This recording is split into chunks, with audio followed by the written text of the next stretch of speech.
नमस्ते।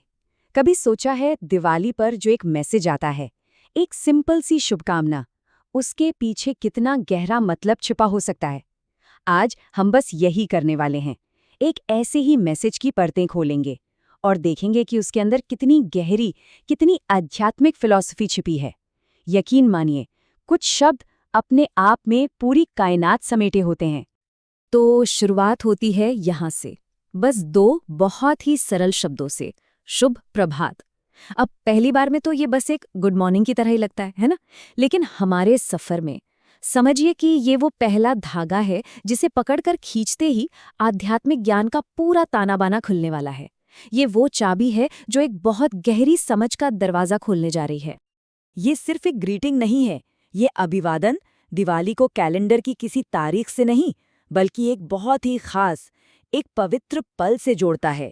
और वो पल है सूर्योदय का।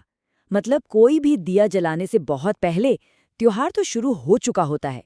ये शुरू होता है रात के अंधेरे को चीरती हुई उम्मीद की उस पहली किरण के साथ, जो अपने आप में एक बहुत पावरफुल सिंबल है। और यहीं पर हमें पहली बड़ी बात समझ में आती है कि दिवाली सिर्फ बाहर जलाए जाने वाले दियों का त्योहार नहीं है। असल में ये उस अंदर की रोशनी का त्योहार है जो सूर्य के साथ जागती है। ये उत्सव है एक दिव्य मिलन का, हमारी आत्मा का इस पूरे ब्रह्मांड से मिलने का। और ये पवित्र मिलन ये सुबह की पहली किरण के साथ ही शुरू हो जाता है। तो चलिए, अब इस पूरी फिलॉसफी के बिल्कुल केंद्र में चलते हैं, इसके दिल तक। आखिर ये दिव्य मिलन है क्या चीज? इसका सीधा सा मतलब है व्यक्ति की आत्मा का उस सर्वोच्च आत्मा से मिलना। और बस यही है दिवाली का असली सार। अच्छा, इसको समझने के लिए ना दो शब्दों को जानना बहुत जरूरी है। पहला है आत्मा, यानी हमारी अपनी आत्मा, हमारा इंडिविजुअल सेल्फ, समझिए जैसे पानी की एक बूंद। और दूसरा है परमात्मा, यानी वो सुप्रीम सोल, वो यूनिवर्सल कॉन्शियसनेस, जैसे कि वो विशाल महासागर। तो दिवाली क्या है? दिवाली उसी जादुई पल का जश्न है जब उस बूंद को ये एहसास होता है कि वो तो महासागर का ही हिस्सा है और वो उसी में वापस मिल जाती है। इसको ऐसे भी सोच सकते हैं कि ये त्योहार एक बहुत गहरी, एक स्पिरिचुअल जर्नी का सेलिब्रेशन है। ये आत्मा की अपने सोर्स की तरफ, अपने मूल की तरफ वापसी की यात्रा है। ये एक शानदार घर वापसी है, एक होम कमिंग, जहां एक इंसान अपनी यूनिवर्सल कॉन्शियसनेस यानी परमात्मा से फिर से एक हो जाता है।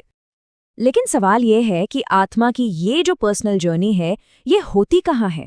अच्छा, इसको समझने के लिए हमें थोड़ा सा जूम आउट करना पड़ेगा। चलिए अब व्यक्तिगत आत्मा से थोड़ा हटकर एक कॉस्मिक स्केल पर चलते हैं और देखते हैं कि ये मैसेज टाइम के कॉन्सेप्ट को यानी समय को कैसे देखता है। जरा इस एक लाइन पर गौर कीजिए। कालचक्र स्वयंभू है, मतलब समय का पहिया खुद से बना है, सेल्फ क्रिएटेड। इसका क्या मतलब हुआ? इसका मतलब है कि समय की कोई शुरुआत नहीं है, कोई अंत नहीं है। इसे किसी ने बनाया नहीं, ये बस है हमेशा से एक कभी न रुकने वाला कॉस्मिक साइकिल। है ना ये सोच को हिला देने वाली बात? तो फिर इस इतने बड़े इन्फिनिट साइकिल में हमारा ये छोटा सा जीवन कहाँ फिट होता है? जवाब बहुत विनम्र है और बहुत सुंदर भी। वो ये कि हम सब काल के ही कण हैं। हम में से हर कोई इस अनंत समय के पहिए पर बस एक छोटा सा कण है। हम सब एक ही कॉस्मिक स्टोरी का हिस्सा है।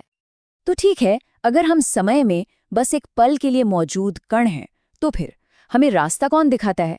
इस जर्नी में हमारा गाइड कौन है? यहीं पर एंट्री होती है दिव्य ज्योति के कॉन्सेप्ट की। चलिए समझते हैं कि हमारे जीवन में इसका क्या रोल है।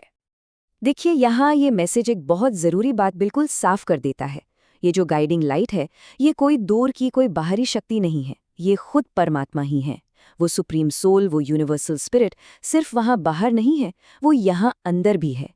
ये वही दिव्य ज्योति है जो हर इंसान के जीवन में अंदर चमकती है। और मुझे ये बात बहुत दिलचस्प लगती है कि कैसे ये दिव्य ज्योति के दोहरे रोल को दिखाता है। ये हमारे मार्गदर्शक हैं, मतलब एक मैप की तरह जो सही रास्ता दिखाता है, लेकिन ये हमारे संचालक भी हैं, यानी वो इंजन जो हमें उस रास्ते पर आगे बढ़ाता है। मतलब ये सिर्फ रास्ता दिखाते नहीं, बल्कि हमें उस पर चलाते भी हैं। और बस यहीं आकर सारी कड़ियां जुड़ जाती हैं। अब हमें समझ में आता है कि गहरे लेवल पर दिवाली आखिर है क्या। हर एक दिया जो हम जलाते हैं, हर प्रार्थना जो हम करते हैं, वो असल में उसी एक अमर डिवाइन लाइट की स्तुति और पूजा है, उसी शक्ति की जो हमें गाइड भी करती है और चलाती भी है। तो अब हम इस सफर के सबसे इमोशनल, सबसे ऊंचे पॉइंट पर पहुंचते हैं। वो है समर्पण का भाव। ये सब कुछ समझने के बाद आत्मा, समय, दिव्य ज्योति, एक इंसान का नेचुरल रिएक्शन क्या होता है, हम इस गहरी समझ का करते क्या है। इसकी शुरुआत होती है इन शब्दों से, आप सबको साक्षी मानकर। और ये बहुत जरूरी बात है। ये कोई अकेले में चुपचाप की गई प्रार्थना नहीं है। ये एक पब्लिक डिक्लेरेशन है, एक सामूहिक घोषणा, ये पूरी दुनिया के सामने ली गई एक प्रतिज्ञा है। तो ये साक्षी, ये विटनेस कौन है? देखिए, इस समर्पण में हमारा पूरा सोशल और हिस्टोरिकल एग्जिस्टेंस शामिल है। इसमें हमारे मित्र हैं, यानी हमारी आज की कम्युनिटी, इसमें हमारे पूर्वज हैं, यानी हमारा अतीत, हमारी विरासत।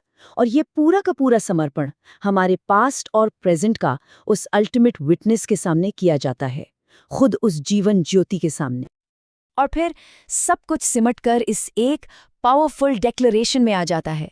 यही वो पल है जहां सारे बड़े बड़े कॉस्मिक आइडियाज एक अकेले गहरे पर्सनल एक्ट में बदल जाते हैं। ये वो पल है जब फिलॉसफी डिवोशन बन जाती है, जब दर्शन भक्ति बन जाता है। तो इस पूरे सफर में हमने क्या देखा? हमने देखा कि कैसे ये मैसेज एक तरफ तो दूरबीन लगाकर ब्रह्मांड और समय के सितारों को देखता है, और फिर उसी दूरबीन को पलटकर एक माइक्रोस्कोप बना लेता है जो सीधा इंसान के दिल में झांकता है। कॉस्मिक से पर्सनल तक का ये सफर, अनंत से अंतरंग तक की ये यात्रा, यही तो इस मैसेज की असली खूबसूरती है। और इसी के साथ हम घूमकर वहीं वापस आ जाते हैं जहां से हमने शुरू किया था, एक साधारण सी शुभकामना। लेकिन अब जब हम कहते हैं कि आपकी दिवाली खुशहाल, स्वस्थ, यशस्वी और समृद्ध हो, तो हमें इसका असली मतलब पता है। ये सिर्फ एक विश नहीं है, ये कामना है कि हर कोई अपनी उस दिव्य ज्योति को खोज पाए, अपने उस दिव्य मिलन का जश्न मनाए और अपनी जिंदगी की यात्रा को समर्पित करे। अब ये सिर्फ एक ग्रीटिंग नहीं है, ये एक आशीर्वाद है। और मैं बस इसी एक सवाल के साथ इस बात को खत्म करना चाहूंगा। आज की इस भागदौड़ भरी जिंदगी में हमारी मार्गदर्शक, हमारी गाइडिंग लाइट, वो दिव्य ज्योति क्या है? सोचने वाली बात है।